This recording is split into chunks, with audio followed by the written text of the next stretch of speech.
Hello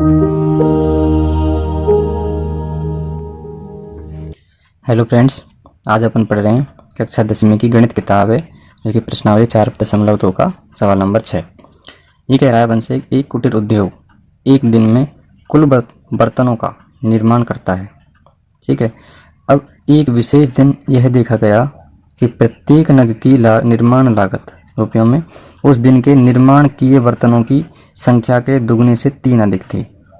यदि उस दिन की कुल निर्माण लागत 90 रुपये थी तो निर्मित बर्तनों की संख्या और प्रत्येक नग की लागत ज्ञात कीजिए। देखो, हमारे पास जैसे मान लीजिए कोई उद्योग है, ठीक है। उस उद्योग में एक दिन में अपने पास बर्तन निर्मित किए जा रहे हैं। एक दिन में कुछ बर्तन, मतलब एक दिन में कितने बर्तन निर्मित किए जा रहे हैं, मतलब मान लीजिए कुछ भी है ना, तो कुछ बर्तन अपन निर्माण किए हैं। तो ये इसके बाद आगे कह रहा है कि एक विशेष दिन यह देखा गया, एक विशेष दिन यह पाया गया या कि प्रत्येक नग की लागत या निर्माण लागत, मतलब एक नग की, प्रत्येक नग की मतलब हर एक जो वस्तु है या फिर बर्तन है उसकी निर्माण लागत क्या दे रखी है अपने को कि उस दिन में निर्माण किए गए बर्तनों की संख्या, मतलब एक दिन में जितने बर्तन निर्माण किए हैं उनकी संख्या के दुगने से, मतलब एक दिन में जो बर्तन अपन निर्मित कर रहे हैं उनकी जो संख्या है उसका करना है दुगना, दुगने से 3 अधिक थी। क्या थी? प्रत्येक नग की निर्माण लागत।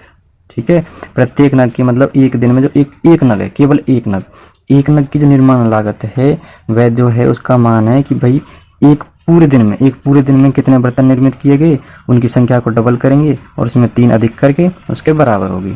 ठीक है। और उसके बाद यह पाया गया कि उस दिन की कुल निर्माण लागत रुपए में दे रखी है 90, मतलब उस पूरे दिन में अपने पास कुल कितने रुपए आए उसकी जो कुल मात्रा है वो 90 के बराबर दे रखी है। तो हमें बताना है कि एक दिन में निर्माण किए गए, तो निर्माण बर्तन कितने निर्माण किए गए, निर्मित बर्तनों की संख्या ज्ञात करनी है और प्रत्येक नग या प्रत्येक बर्तन का मूल्य निकालना है। देखो अपन इसको कैसे हल करते हैं, तो अपन इसको सॉल्व करते हैं। देखो इसमें अपन मान लेते हैं, देखो उस दिन में निर्माण किए गए बर्तनों की संख्या, मतलब एक दिन में बर्तनों की संख्या अपन ऐसे लिख सकते हैं, एक दिन में निर्मित बर्तन, या फिर अपन मान सकते हैं बर्तन, ये अपने क्या है माना कि एक दिन में निर्मित बर्तनों की संख्या कितनी है बराबर x। भाई अपन से कहा है कि एक दिन में, उस दिन में निर्माण किए गए बर्तनों की संख्या के दुगने, मतलब वो दिन जो था उस दिन को अपन मान लिया x बर्तन निर्मित किए। उसके बाद कह रहा है कि एक विशेष दिन ये देखा गया कि प्रत्येक नग, अब अपन मान लेते हैं कि एक नग की, ये तो पूरे दिन के बर्तन है कि एक दिन में कितने बर्तन थे, मान लीजिए x बर्तन थे, तो उन बर्तनों में से एक कोई वस्तु होगी, एक वस्तु है ना, एक बर्तन जो है उसको अपन मान लेते हैं जो इसमें दे रखा है उसके बराबर। प्रश्नानुसार अपन कहेंगे कि अकॉर्डिंग टू क्वेश्चन, प्रश्नानुसार क्या कह रखा है हमसे, एक नग या एक वस्तु बोल सकते हैं या बर्तन बोल सकते हैं, एक प्रत्येक नग की, प्रत्येक जो नग है की निर्माण लागत, एक वस्तु की निर्माण लागत या मूल्य कह सकते हैं, वो किसके बराबर है कि एक प्रत्येक नग की निर्माण लागत उस दिन के निर्माण किए गए बर्तनों की संख्या। उस दिन बर्तन मतलब एक दिन बर्तन कितने माने थे अपन ने x, उस दिन बर्तनों की संख्या के दुगने, मतलब इस संख्या का डबल, दुगने से 3 अधिक थी, मतलब इसमें 3 अधिक करना है। ठीक है। मतलब एक दिन में जो बर्तन थे प्रत्येक नग की जो कीमत है किसके बराबर है कि एक दिन में निर्माण किए गए बर्तनों की संख्या x के दुगने से 3 अधिक। ठीक है, ये अपन ने कर दिया। अपन से आगे कह रहा है कि यदि उस दिन की कुल निर्माण लागत, मतलब अपने पास कुल बर्तन तो थे x और एक बर्तन के लिए कितने रुपए थे, ये अपने पास है 2x + 3, ये अपने पास है एक वस्तु की निर्माण लागत, मतलब एक वस्तु का रुपये है। मान लीजिए अपने पास कोई दिन में 10 वस्तु खरीदी, 10 वस्तुएं अपने पास, मान लीजिए 10 वस्तुएं कोई भी, और प्रत्येक वस्तु का मूल्य भी 10 रुपये, मतलब हर एक वस्तु का मूल्य 10 रुपये, तो इनका टोटल इनका लागत कीमत कितनी हो जाएगी, 10 × 10 कितनी हो जाएगी 100, ऐसे हो जाती है ना 100 रुपये। तो ये इसी प्रकार है कि बर्तन तो एक दिन में x बर्तन थे, उनमें एक बर्तन की मतलब एक वस्तु की कीमत दे रखी है 2x + 3 रुपये। तो हमारे पास कुल निर्माण लागत, इन दोनों का क्या कर देंगे यहाँ पे गुणा, दोनों का जो गुणनफल है वो अपनी कुल निर्माण लागत आएगी। कुल निर्माण लागत कितनी है 90 के बराबर। ठीक है। तो अपन लिखेंगे कुल निर्माण लागत बोल सकते हैं या फिर अपन बोलेंगे कि x, चलो आप लिख ही दो आप, है ना, कुल निर्माण लागत, कुल निर्माण लागत, कुल लागत, कुल लागत बराबर दे रखी है अपने को 90, और अपने हिसाब से कुल लागत कितनी होगी, x गुणा में 2x प्लस का 3 बराबर ये 90। ये कुल लागत है, कुल लागत अपने हिसाब से ये आ गई, और ये हमें सवाल में दे रखी है कुल लागत 90 रुपये। ठीक है, तो अपन इसको आगे हल करते हैं। आगे कैसे करेंगे इसमें कि यहाँ पे अपन इसका गुणा करेंगे, x का गुणा 2x से किया तो यहाँ पे आ जाएगा 2x स्क्वायर, प्लस x का गुणा 3 से किया ये आ जाएगा 3x। ये देखो 90 प्लस का इधर लाए तो ये हो जाएगा माइनस का 90 बराबर 0। अब हमारे पास ये भी एक द्विघात समीकरण बन गई, मतलब गुणा करने पर इस संख्या का और इस संख्या का, ये अपने पास पहली संख्या और अंतिम संख्या का, मतलब गुणा करने पर तो आए अपने पास, देखो इनका गुणा क्या होगा, 2 नाम 18 मतलब 180, वो भी कैसा, देखो एक्स स्क्वायर गुणा क्या है 2 का, और 90 का गुणा माइनस के 90 का, माइनस 180, और जोड़ने व घटाने पे, जोड़ने या घटाने पे क्या आना चाहिए, 3 बचना चाहिए, वो भी प्लस का 3। तो ऐसे हमें जोड़े बनाने हैं या फिर ऐसी 2 संख्या देखनी है। तो उसके लिए अपन क्या करते हैं, जो ये अपने पास गुणनफल आता है इसका अपन कर लेते हैं अभाज्य गुणनखंड। देखो 2 से भाग लगाया, 2 नाम 18 और ये इधर 0, वापिस 2 से भाग लगाया, 2 चौके 8, 2 पंजे 10, अब देखो 2 का तो नहीं जा रहा, 5 और 4 9, तो ये 3 का चला जाएगा इसमें भाग, 3 एकम 3 और 3 पंजे 15, वापिस 3 का भाग दिया तो 3 पंजे 15, फिर 5 एकम 5।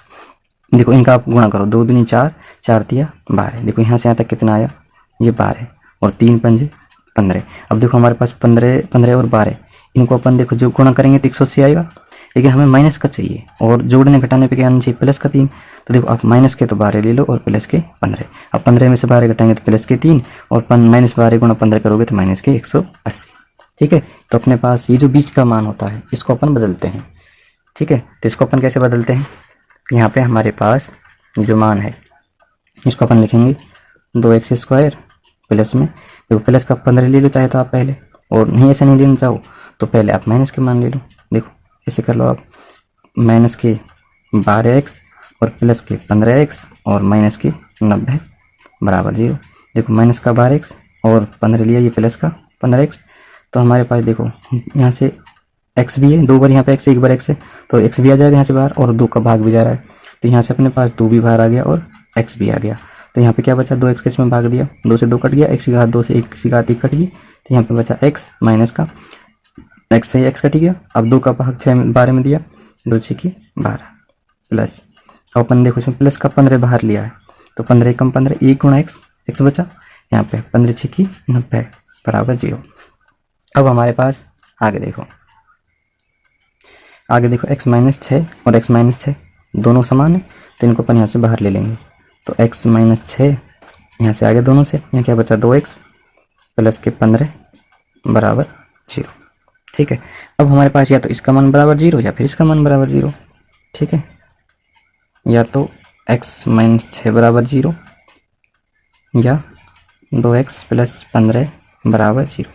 तो देखो x बराबर ये माइनस का 6 इधर जाके हो जाएगा प्लस का 6, ये आ गया प्लस का 6, और ये इधर आएगा 2x, ये हो जाएगा माइनस का 15। अब x बराबर 2 यहाँ पे गुणा में, इधर जाके भाग में, माइनस 15 बटे 2। अब देखो ये माइनस की संख्या है जो कि काल्पनिक है, मतलब माइनस की अपने पास कोई बर्तन या फिर उनका मूल्य नहीं होता है, इसलिए अपने पास x आ गया 6। तो अपन ने देखो x क्या माना था, 1 दिन में निर्मित बर्तन, तो हमारे पास 1 दिन में निर्मित बर्तन कितने आ गए 6, और हमारे पास क्या पूछा है, एक वस्तु की निर्माण लागत। देखो हमसे क्या पूछा था, सवाल में अपन से पूछा था तो निर्मित बर्तनों की संख्या, तो हमारे पास 1 दिन में निर्मित बर्तन कितना x बराबर कितना आ गया यहाँ पे 6, और प्रत्येक नग की लागत, तो प्रत्येक नग की लागत कितनी है अपने पास 2x प्लस 3, तो अपन लिखेंगे अतः अपने पास 1 दिन में निर्मित बर्तन कितने आ गए, अपन यहाँ पे लिखेंगे अतः 1 दिन में निर्मित बर्तन, 1 दिन में निर्मित बर्तन अपने पास कितने हो जाएंगे बराबर 6। 1 दिन में निर्मित बर्तन कितने 6, x का मान अपने पास आया यहाँ पे 6, तो और एक वस्तु की निर्माण लागत कितनी आएगी, अपन यहाँ पे लिख सकते हैं